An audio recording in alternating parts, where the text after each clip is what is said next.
My name is Jacob Meyer. I'm trying to remember all the things here. I graduated from Emory University in 2004. It's been a little while, so I had to think about that. Back in the day, I studied philosophy and computer science. And then later on, I went to graduate school at Georgia State University, where I studied philosophy first in a grad program and then moved over to study biomechanics in the kinesiology department. I am a professional tennis coach now. I work with ATP and WTA players, and I work as a tennis coach and as a performance coach. Well, Emory was great. It's sort of a school for nerds, or at least for people that like school. So I really loved it. I was at Oxford College, which is a part of Emory at the beginning, and then I finished up at the main campus, which is something unique that only Emory does. Um, but basically, it was fantastic. They have,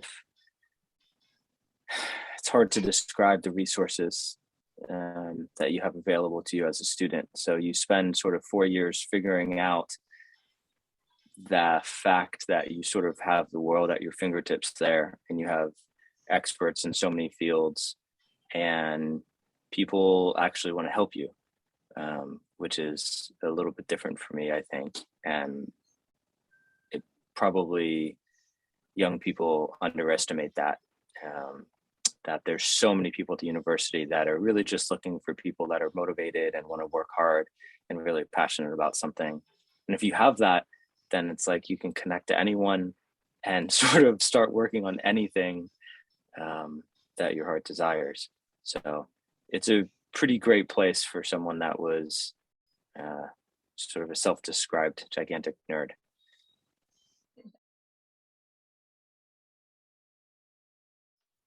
Um, that's a good question.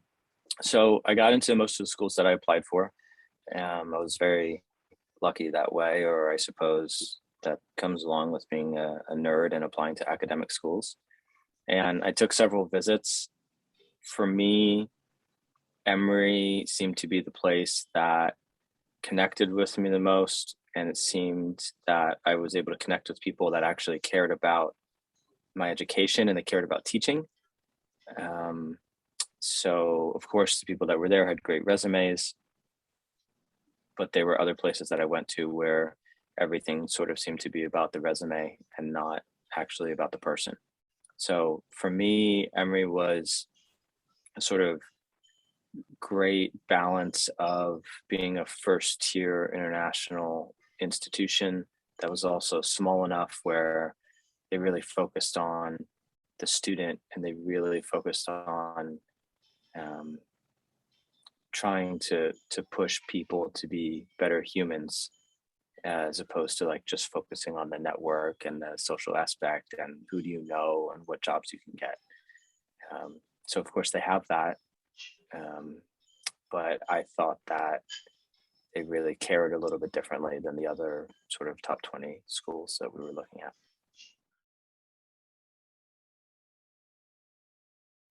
Oh yeah, so I actually coached college for, I've lost track, I want to say like 13 years or something like that. Um, and the truth is, I started coaching a lot when I was in grad school. So I was studying at one point. I was probably doing philosophy 30 hours a week, and then I was coaching tennis 30 hours a week. And I was talking to some friends, and I was getting pretty tired. And I realized that essentially I could do the academics at any stage of my life. But if I wanted to do the tennis, it felt like I needed to do it while I was young. So I switched my studies then to biomechanics because that was basically the closest thing that I thought I could sort of study to actually coaching. Um, and just went and studied the sort of physics of movement and then pivoted to coaching as much as I could. Um, and I was lucky being associated with Emory that I was able to get sort of into college coaching really early. It was actually some of the girls on the women's team there used to practice with me, and they went to the coach and sort of recruited me into being a volunteer assistant. Um, and then they just came to me and asked me like, "Hey, like, will you come do this?" And I was like, "Sure, why not?" Um, and I guess the rest is sort of history. I just kept doing it more and more. I think my experience was is sort of atypical there. I was a very late starter. I didn't start playing tennis until I was 14. I really started the summer before my first year in high school. And at the time, I was based in Tampa, Florida, and that was in the 90s. So we were just very lucky that we had incredible competition. Um, so the high school players that I competed against were like top 100 ITF guys. I was not one of those guys. I was losing all those matches, but then I think that made the transition easier for me because I was used to the level basically when we got to college, and used to the competition. We work with juniors now, and what we see a lot is there being a big difference between being like a 17-year-old kid and then you're kind of competing against 23-year-old guys. um, and so there's just a big difference in physical size, and we end up stressing a lot about understanding the game at a deeper level and not just looking at your record and not just looking at your local rankings and not getting sort of too wrapped up in what your results are right now, but actually trying to focus on your level and making sure that what you're doing on the court is going to translate well to higher levels, to older players, to physically stronger players. I was a little bit lucky, well, not a little bit, I was tremendously lucky that I had some good coaching back then, and they really focused on making sure that what we were doing was going to translate at the higher level, and it did. So um, for me, that transition was pretty seamless, but we don't always see it as seamless for sure. I see a lot of guys struggle with it, and so that's a place that we put a lot of attention when we're working with young people.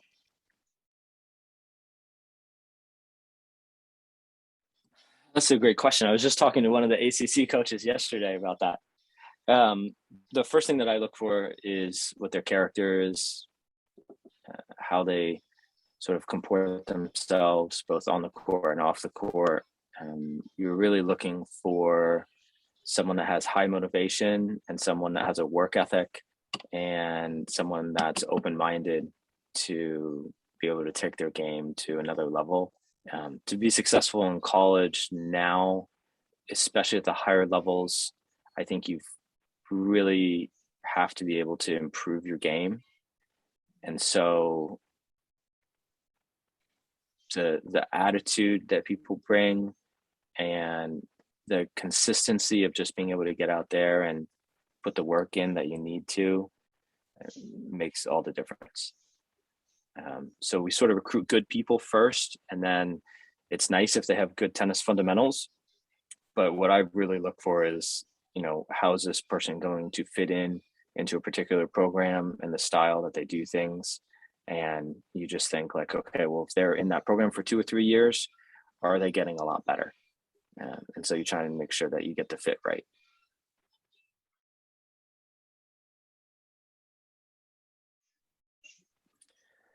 Well, the way that I always did it, and we always did it when I was working with the staff, is we'd sit down with the players together and ask them what their expectations were of themselves, and then we would basically say, okay, well, let's push those expectations a little bit higher. So whatever the group sort of came up with, we would take that and say, okay, well, let's see if we can do a little bit more than you think maybe you can do, and then we would just keep doing that. So it's pretty similar to what you would think of in your tennis. I mean, the idea is to go out and play your best, to bring your A game. It's not, nobody goes out there and it's like, oh, I'm just going to play average today. Um, so if you approach all those different aspects of your university life with that same attitude, then we think most people get to a pretty good place. So um, having a positive attitude and a good work ethic is something that really is essential. It's not, you can't really get by without it. And that's not just university, but just thinking about life later on. It's, it's pretty hard to feel good about what you're doing. So we would take that group work then and sort of set overall goals, but then they would all break out individually. So obviously you'd have some people that were like a 4.0 student that would say, well, for me to have a team GPA of 3.7 doesn't mean anything. Like, I've never gotten less than an A in my life. So then we'd make individual goals for them, right? And the same thing with fitness. You have some people that fitness is going to be their biggest weapon on the tennis court, and some people where fitness was going to be their biggest weakness on the tennis court. So they can't exactly have the same goals, but it would be more like finding the balance of where do we want to put our time and what are the things that are really helpful for this individual, and then fitting them into the team so that the whole team knows essentially what appropriate behavior is for any individual member on that team. So, you don't just expect everyone to run a 4-minute mile, or like, you don't set like crazy standards that are supposed to be across the board, but you want to make sure everyone's involved and engaged, and that they're actually pushing themselves in all those different aspects of their life there.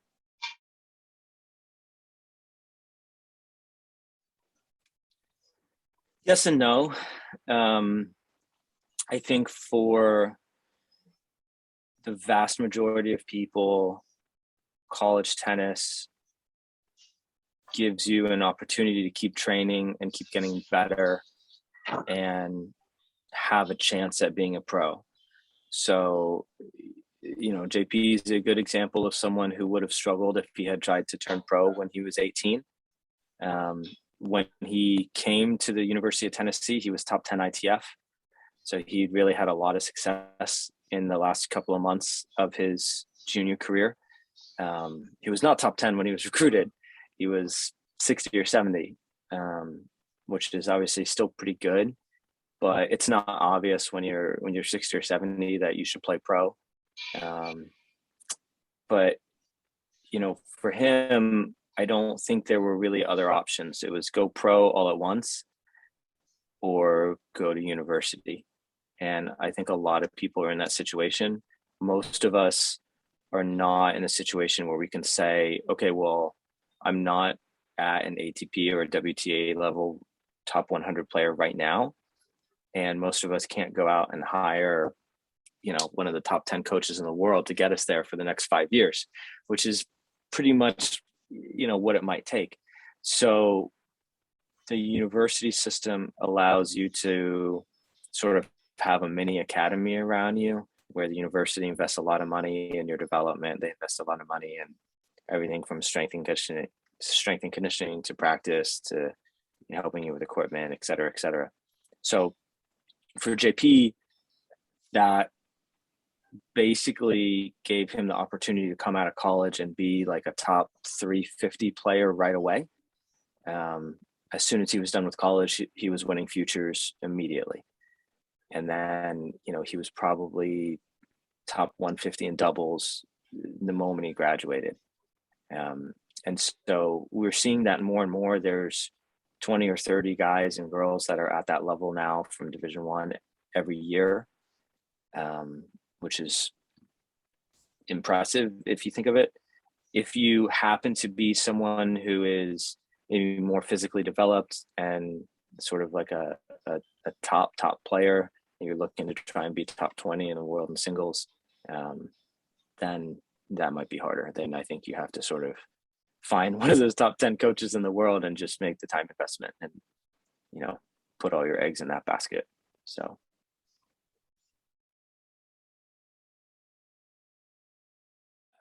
I mean, I think it can be, right? It isn't necessarily always good. So the thing that I encourage families to look at especially is who's running the tennis program, and not just what the history of the tennis program is. So if they made pros 20 years ago, 30 years ago, there could be totally different coaches that are in there now. They could have a totally different culture. At the same time, it could be a program that, has never made anyone, but you could have a world-class coach leading the helm and they could do great. So what I end up telling juniors is, if you want to do both of these things and develop your academics and develop yourself as a pro, it's really going to be up to you. Like if you do the work and you engage and find ways to get better as a tennis player, the vast majority, I think, of good college program coaches are not going to stop you. Like they're going to support you in getting better. The thing is, if you just want to show up and sort of say like, okay, tell me what to do, and you don't have any ideas yourself and you're not really that driven, then you're going to get out of it sort of what you put into it. Right. So I think people are fooling themselves if they think I'm going to go be a pro player and they're not working themselves as hard as they possibly can, because the pros are working really extremely hard or they're insanely talented. And sometimes both. But, the university structure in the US gives you the structure to do both of those things really well. So like one of the guys that I'm working with right now, who's about to break into the top 100 in doubles in the ATP, he was valedictorian at his university. And obviously, he's graduated 3.5 years ago, and now he's about to be a top 100 doubles player. And he wasn't even someone, the guy was a 3-star recruit. So he's an outlier, but it's possible. The thing that we would say about someone like him is he's looking for ways to get better, and he's looking for work to do all the time. So he didn't just show up and say, okay, tell me what to do. And then like when he checked off his list, he was done. Like he was always trying to do extra things. He was always saying, I believe in myself. Like, how do I really get better? And then he put his mind to that. And so you can do it. So the structure is there for the universities. You just can't expect that anyone's going to do it for you.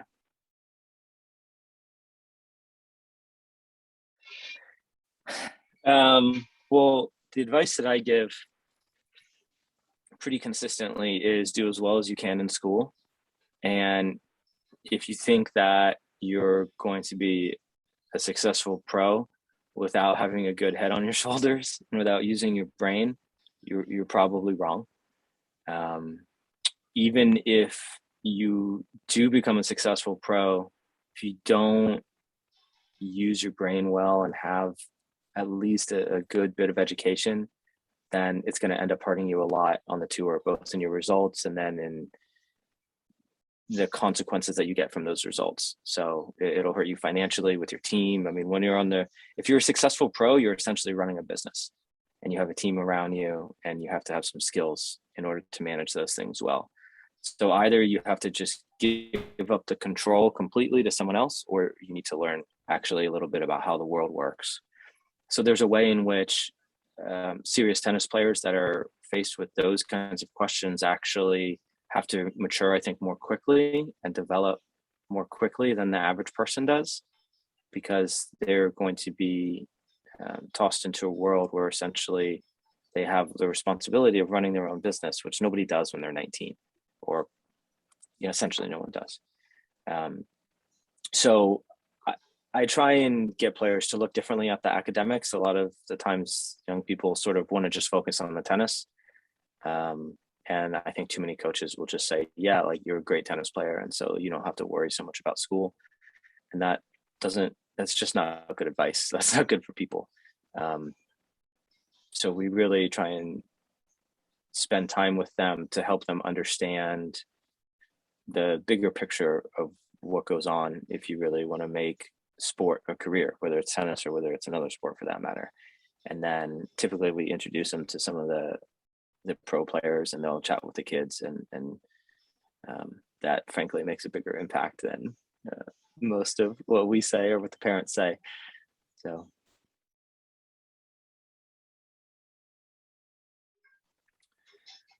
well, the easy answer is I think you have to work on everything. So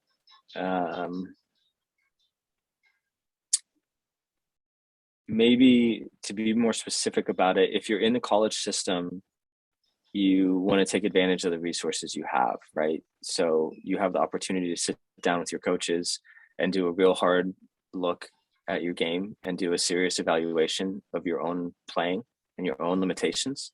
So I think you can look at your own game and learn very much how other players are going to beat you. You can become more of a student of the game usually because you have access to a team of people, you have access to film, you have access to the time to look at all that stuff. You're based in one place. One thing people don't think about a lot is when we're on the tour, we lose a lot of time to travel, and time away from training really lowers the level, right? So in college, if you can identify your own weaknesses and you can actually start to work on those, and then become a bit of a student of the game and understand what other people are doing and what they're not doing. And then really, I think finding an identity of yourself as a player and figuring out what your bread and butter is going to be and doubling down on those things while you still work to develop some of your weaknesses gives you a blueprint, at least, to come out of college tennis with an idea of what you're doing. Um, and then I would actually encourage people to lean pretty heavily on strength and conditioning staff and learn from them about what programming can look like and how it has to be different for tennis if you're playing 46 weeks a year as opposed to on a college schedule where you kind of play half the year and you have the rest of the year to train. And likewise, make use of physio and medical staff and try and learn about not just rehab, but sort of prehabilitation stuff and taking care of your body. And then you have to take a little bit of those things and put them together yourself into the big picture and imagine a few years in the future. If you are trying to play pro, you have to get the balance of all that stuff right on your own, and you don't have someone else telling you what to do, but instead you're the one who's making the decision. So the college tennis system gives you sort of a nice laboratory to experiment with things and really get the skills that you need to go out on the road and be really successful.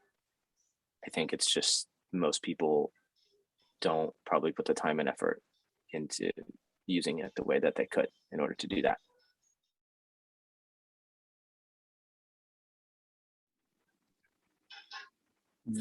To me, the most important thing besides a player's attitude is probably going to be the people that are around him.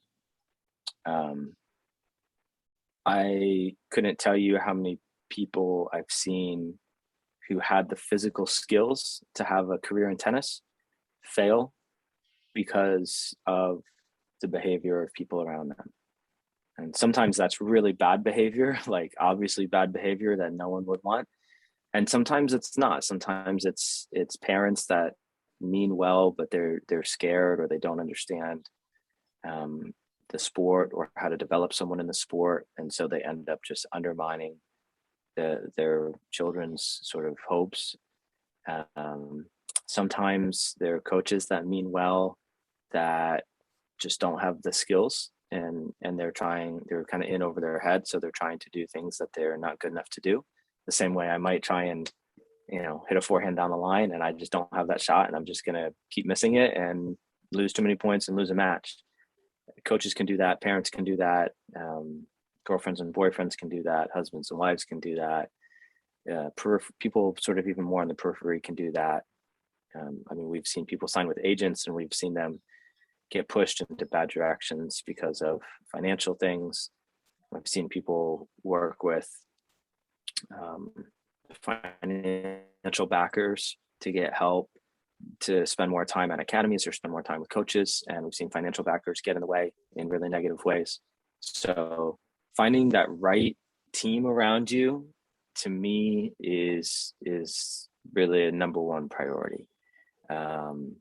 And that's one of the things where I have to be honest with people and say, there's not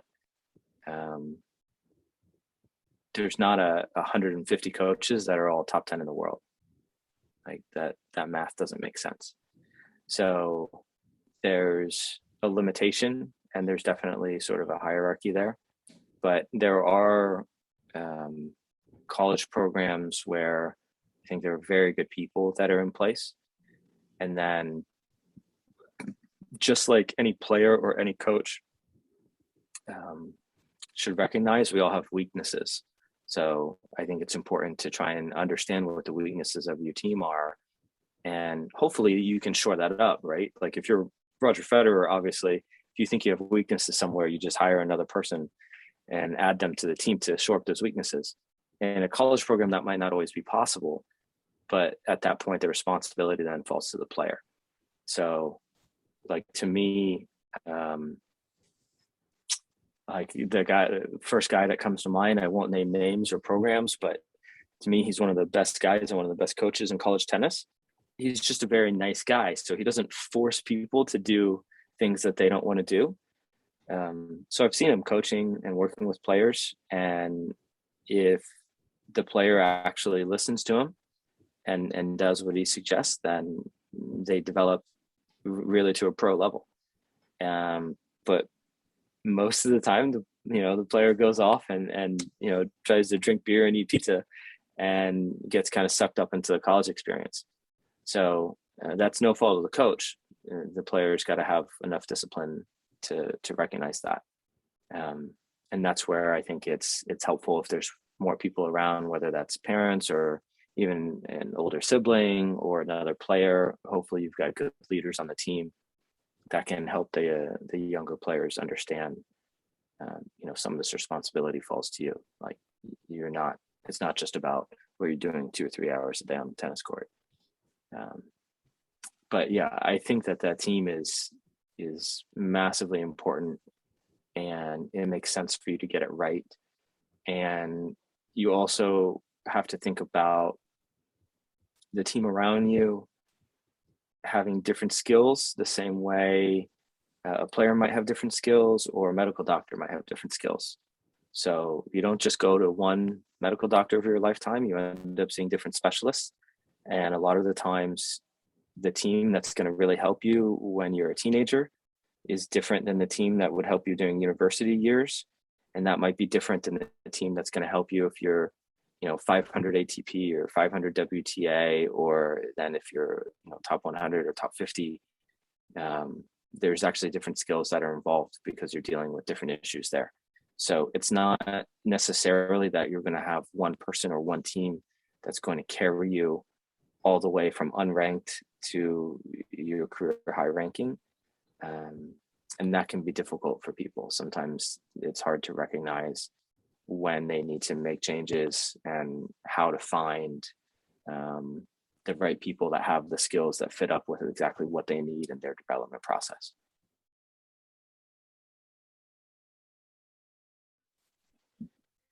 Yeah, the truth is, I don't actually think of the education as a backup. I think it's something that you need one way or another. So, I mean, I literally have pros right now that are taking courses while they're on the tour. And just last week, actually, the ATP announced 2 or 3 more partnerships, I think, with university programs. So they have graduate programs that are available now. They have an executive MBA program that's available now. At the end of the day, you're not going to hit tennis balls 12 hours a day. If you are, that's really bad. Okay.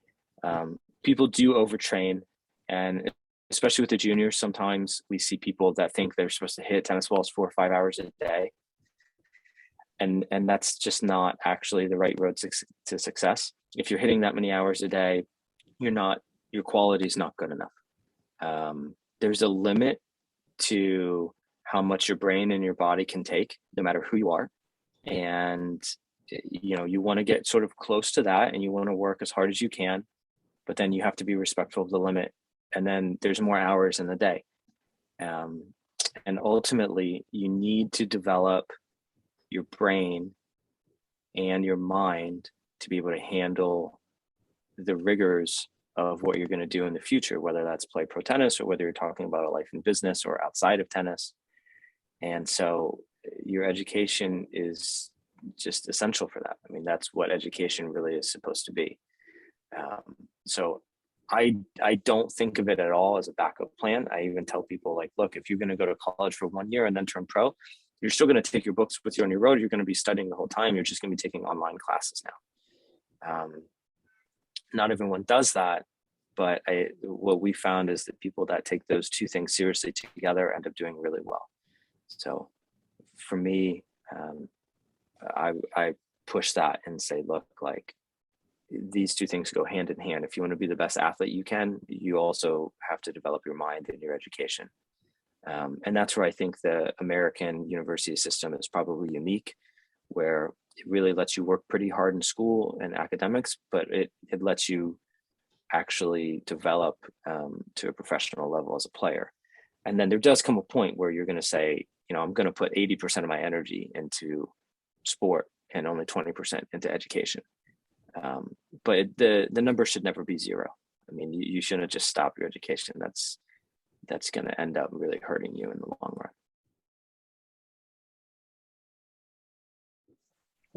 No, I don't know. I mean, you could talk about this stuff for ages and ages. No, I think everybody should look at university, frankly. Even, I mean, I don't want to say who, but like there's a top 10 junior right now who's obviously could go pro. Like I've been out there practicing with him. He's beaten top 100 guys in practice. But we still have him looking at universities. It's not so obvious what the best thing to do for any individual is going to be. You can't just say everyone should do this or everyone should do that. So I think that there are too many people that sort of write off the college system and say like, oh, well, I'm just going to go and I'm just going to play, without really having a plan and without understanding what that really looks like. And then the other thing maybe that I would add is that there are a lot of colleges out there. And so I think the junior players should really make a point to try and talk to several college coaches, and they should try and talk to people who will help them try and understand who coaches that might be really a good fit are, to really do your homework and do your due diligence, right? Because it's a commitment when you choose to go to university. So you don't want to get it wrong. You don't get infinite choices. I think that it's worth putting the time into and really evaluating as much as you possibly can, both so that you're happy with your choice and also so that you can avoid making maybe some choices that wouldn't have been so good. So, what I would say sort of generally is that most people don't really know what's out there. And so it's impossible for you to really know what you want because you don't really know what the options are. And so there's a big education process just in understanding what the college system is and who's involved and how different coaches go about things and what their priorities are and what their character is like, and all of those questions. And so I think that it is really, really beneficial to have some guidance and have some help and to work with people that are familiar with the system and that are willing to tell you when something maybe isn't a good fit, even if you think that it's what you want.